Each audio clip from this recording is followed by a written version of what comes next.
ہمارا تھوڑا سا مزاج بن بھی چکا ہے کہ لوگ سمجھتے ہیں بیچارہ مولوی کوئی ایمی سی چیز ہے. یہ میری بات یاد رکھیے گا.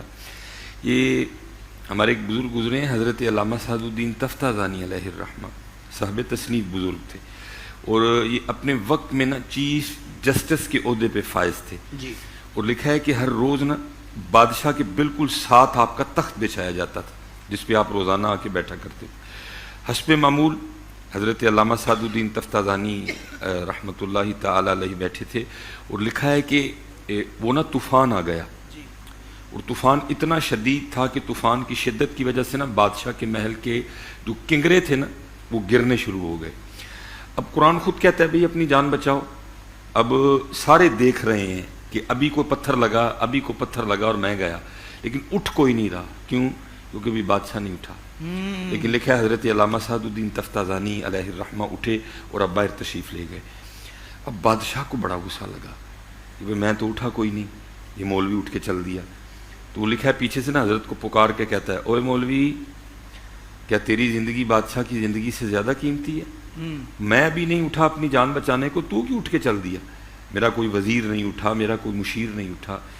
تو حضرت نے بڑی کمال بات ارشاد فرمائی. آپ رک گئے اور بادشاہ کی جانب دیکھ کے آپ نے فرمایا, ہاں بادشاہ, اس مولوی کی زندگی تیری زندگی سے زیادہ قیمتی ہے. واہ واہ. اگر تو نہیں نہ اٹھتا اور کو پتھر آ کے تجھے لگ بھی جاتا ہے اور تو مر بھی جاتا ہے, تو یاد رکھ اگلے دن تیری کرسی پہ کسی اور گدھے کو بٹھا دیا جائے گا.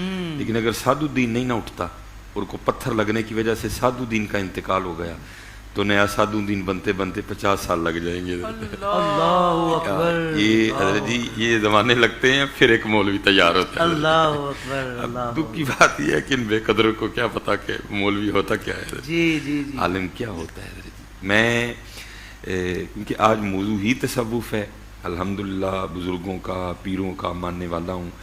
خود بھی جو ہے نا اجازت ہے, ہوں تو بڑا نکمہ سا آدمی, لیکن میں اس کے باوجود بھی یہ کہوں گا, اور حضرت بیٹھے ہیں حضرت, کہ کسی پیر صاحب کے لیے یہ بات نہیں ہے.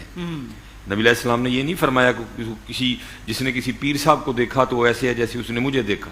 نبی علیہ السلام نے فرمایا جس نے کسی عالم کو دیکھا, جس نے کسی مولوی کو دیکھا, وہ ایسے ہے جیسے اس نے مجھے دیکھا. اللہ. جس نے کسی عالم سے ہاتھ ملایا, اور میں بولوں گا جس نے کسی مولوی سے ہاتھ ملایا, وہ ایسے ہے جیسے اس نے مجھ سے ہاتھ ملایا. جس نے کسی عالم کے پیچھے نماز پڑھی, جس نے کسی مولوی کے پیچھے نماز پڑھی, وہ ایسے ہے جیسے اس نے میرے پیچھے نماز پڑھی. لیکن حضرت لوگوں کا بس کو تھوڑا سا نا عجیب سا مزاج بن گیا ہے کہ جو مولانا حضرات ہیں ان کے لیے لوگوں کا عجیب مزاج ہے, اور جو پیر صاحبان ہیں ان کے لیے لوگوں کا عجیب مزاج ہے. یہ بڑا مسئلہ ہے. میں نے, اور میں کہتا ہوں حضرت جی, میں نے آج تک نا لوگوں کو پیر صاحب کی جوتی اٹھاتے دیکھا ہے, لیکن کسی حضرت صاحب کو اپنے امام مسجد کی جوتی اٹھاتے نہیں